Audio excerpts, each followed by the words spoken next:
Birincisi ünsiyyətsizlikdir.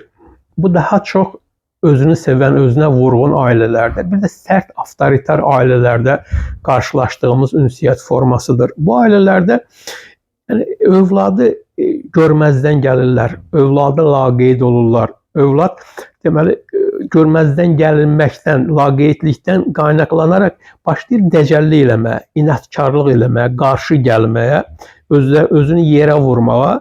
Əslində bütün bunlar valideynin diqqətini özünə çəkmək mexanizmi, özünə çəkmək vasitəsidir və bundan sonra valideyn başlayır, yaxınlaşır, yəni kobud formada olsa da nəsə bir münasibətə girmək istəyir. Yəni bu davamlı olduqda körpə övladın beynində belə fikir formalaşır ki, mən dəcəllik etməsəm, mən inadkarlıq eləməsəm, mən qarşı gəlməsəm, qışqırmasam, bağırmasam, valideynlər mənim qeydimə qalmayacaqlar da. Bu da irəliyə doğru həm yeniyetməlik dövründə, yəni aqressivlik formasında, öfkə, qəzəb formasında və yaxud da özünə qapanmaq, depressiya formasında üzə çıxa bilər. Bir də ki, ailə qurduqdan sonra yetkin insan o dövrdə də yenə müxtəlif psixoloji problemlər, duyğusal problemlər formasında özünü büruzə verə bilər. İkincisi negativ ünsiyyətdir. Bu daha çox sərt avtoritar ailələrdə, bir də qoruyucu, nəzarətçi ailələrdə qarşılaşdığımız ünsiyyət formasıdır.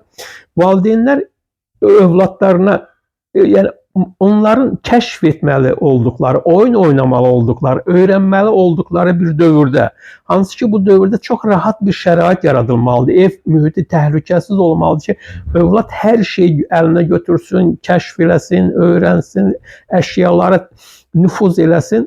Bu dövrdə valideynlər başlayır əlini vurma, atılma, düşmə, ora əlini vurma, bura əlini vurma, çox dəcəlli eləyirsən falan. Belə bu formada da övladlarımızın şuuru altına həddən çox negativ informasiya, negativ duyğular kodlanır. Bu da irəliyə doğru bir mənalı olaraq həm yeniyetməlik dövründə, həm yetkinlik dövründə özünün negativ təsirini müxtəlif psixoloji, emosional problemlər formasında özünü büruzə verir. Üçüncüsü pozitiv ünsiyyətdir.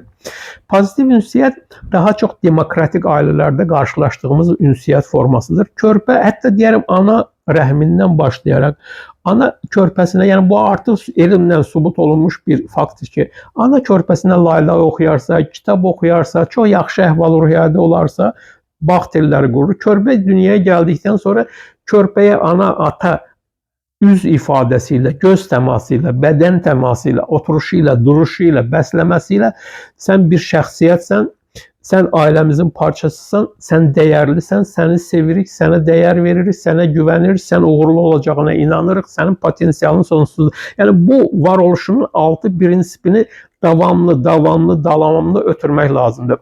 2 yaşdan sonra artıq müstəqilləşməyə başlayandan sonra marağını ortaya çıxarması üçün kəşf, oyun, öyrənmək üçün bir şərait yaratmaq lazım. Bu dövrdə daha çox valideynlərin üz-üzə söhbətləri, valideynlər hər şeydən söhbət eləməlidirlər. Öz uşaqlıq dövrlərindən, məktəb dövründən, iş həyatından, valideynlərindən qarşılaşdıqları həm xoş xatirələrdən, həm xoşa gəlməz xatirələrdən üz-üzə söhbət eləməlidir. Həm övladlarını da təşviq eləməlidirlər ki, onlar da söhbət eləsinlər. Yəni bütün bu söhbətlər, yəni fonunda, yəni sən dəyərlisən, sən bir şəxsiyyətsən, sənə çox dəyər veririk, sənə çox sevirik, ailəmizin bir parçasına, xüsusilə 4 yaşdan sonra aidiyyət duyğusu yaranmağa, inkişaf etməyə başlayır övladımızda. Valideynlər xüsusilə bu dövrdə diqqətli olmalılar ki, övlad özünü ailənin bir parçası hiss eləyə bilsin. Yəni bütün bu söhbətlər, hər şeydən söhbət eləmək lazımdır. Fikirləşə bilər ki, bu uşaqdır, bu balacadır, bu başa düşmür. Yox. Yəni övladımızdan 3 yaşdan, 4 yaşdan sonra, 5 yaşdan hər şeydən söhbət eləmək lazımdır. Evdəki qəbul olunan qərarlarda bərabərlik olmalıdır. Bütün bu söhbət, yəni bir yerdə qərarlar qəbul olunmalıdır, problemlər bir yerdə müzakirə olunmalıdır. Bütün bu söylədiklərimlə bağlı daha geniş məlumatı Valideynlərin Ən Sevimli Dostu kitabından əhatəli formada tanış ola bilərsiniz.